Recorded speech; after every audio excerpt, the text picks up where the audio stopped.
Assalamualaikum warahmatullahi wabarakatuh. Perkenalkan, nama saya Novel Jaferi dari kelas 12 IPA 2. Nah, pada kesempatan kali ini saya akan mengulas kembali pembelajaran bahasa Indonesia pada pagi hari tadi bersama Pak Marjoni, yaitu mengenai pembahasan dasar bahasa Indonesia. Nah, untuk itu langsung saja kita ke videonya. Nah, jadi dalam mengulas bahasa Indonesia secara lebih baik lagi, kita harus memahami apa sih itu bahasa dan apa itu bahasa Indonesia. Nah, jadi berdasarkan definisinya, bahasa itu adalah sebagai alat komunikasi bagi makhluk hidup, termasuk kita manusia. Dan bahasa Indonesia itu adalah alat komunikasi dan juga um, alat sebagai pemersatu bangsa Indonesia. Nah, jadi itu adalah pengertian bahasa dan juga bahasa Indonesia. Nah, jadi bahasa itu berasal dari bunyi yang merupakan hambatan pada pita suara. Hambatan pada pita suara yang menghasilkan gelombang bunyi dan menghasilkan huruf-huruf yang kita kenal seperti huruf vokal. Nah, apa sih itu huruf vokal? Nah, jadi huruf vokal yang kita tahu seperti A, I, U, E, O itu adalah huruf-huruf yang dapat berdiri sendiri tanpa bantuan huruf lain. Nah, jadi kalau misalnya huruf-huruf yang membutuhkan huruf lain atau membutuhkan huruf vokal itu dinamakan dengan huruf konsonan.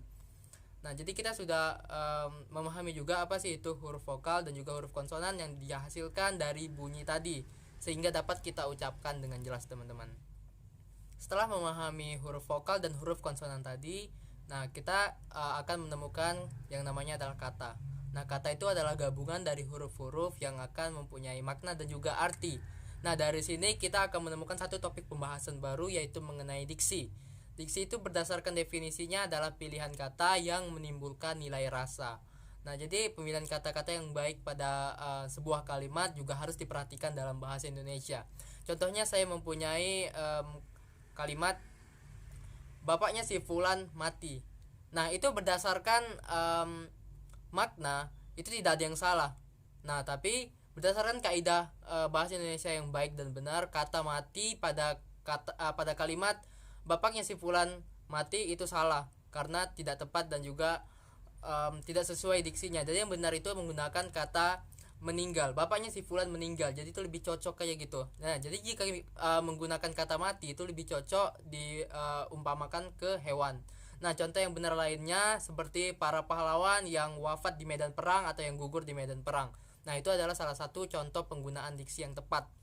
Nah, tadi kita juga sudah memahami mengenai kata dan juga pemilihan katanya. Nah, jadi gabungan dari beberapa kata tersebut yang juga memiliki arti dan makna itu dapat kita sebut sebagai kalimat. Nah, sedangkan gabungan dari beberapa kalimat yang saling berkesinambungan dan juga memiliki arti dan makna itu akan kita sebut sebagai paragraf. Nah, jadi pada bahasa Indonesia ini akan selalu sambung menyambung mengenai dari satu makna ke makna yang lain, akan saling berterkaitan, teman-teman. Nah, jadi kita sudah memahami tentang apa itu kata, kalimat dan juga paragraf. Dan juga dalam bahasa Indonesia ini kita juga memahami apa itu kata baku dan kata tidak baku yang sesuai dengan ejaan yang disempurnakan pada kaidah bahasa Indonesia. Juga ada kalimat tidak padu dan juga kalimat padu. Nah, jadi keterkaitan antara sebuah kalimat dengan kalimat lainnya itu dinamakan dengan kalimat padu. Sedangkan sebaliknya, kalimat yang tidak padu itu adalah kalimat yang tidak sepadan atau tidak sesuai dengan kalimat yang sebelumnya. Nah, contohnya jika ada kalimat seperti yang dijelaskan oleh Pak Marjoni tadi, misalnya Naufal adalah anak yang rajin di kelas. Nah, lalu Naufal diantar oleh bibinya ke sekolah.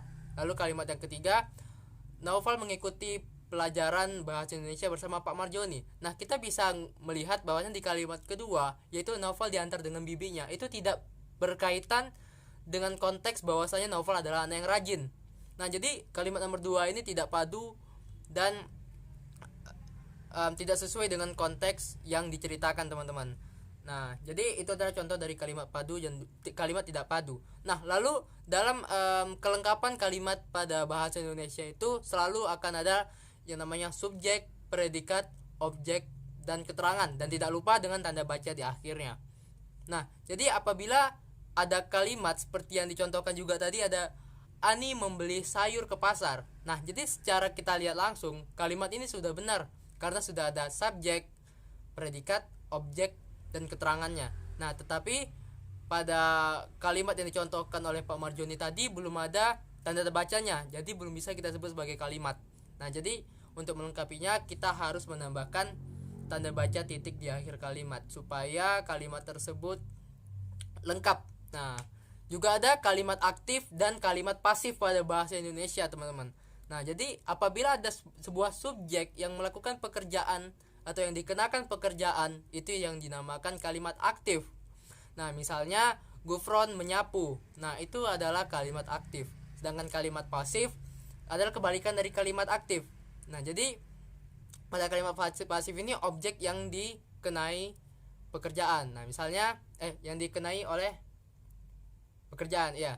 Nah, jadi contohnya seperti kebalikannya tadi. Jadi koran dibaca oleh Gufron. Nah, jadi itu adalah contoh kalimat pasif atau kebalikan dari kalimat aktif tadi, teman-teman.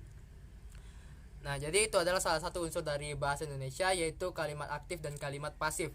Nah, lalu ada satu lagi yang sebenarnya perlu dibahas tadi, cuman itu akan kita sambung di pertemuan selanjutnya mengenai kalimat efektif yang akan dijelaskan oleh Pak Marjoni di pertemuan selanjutnya. Jadi itu saja yang dapat saya sampaikan dalam mengkaji kembali apa yang sudah kita bahas pada pagi hari tadi dalam pembelajaran Bahasa Indonesia di kelas 12 IPA 2 bersama Pak Marjoni. Jadi sampai jumpa di minggu depan dalam pembelajaran Bahasa Indonesia selanjutnya. Terima kasih. Wassalamualaikum warahmatullahi wabarakatuh.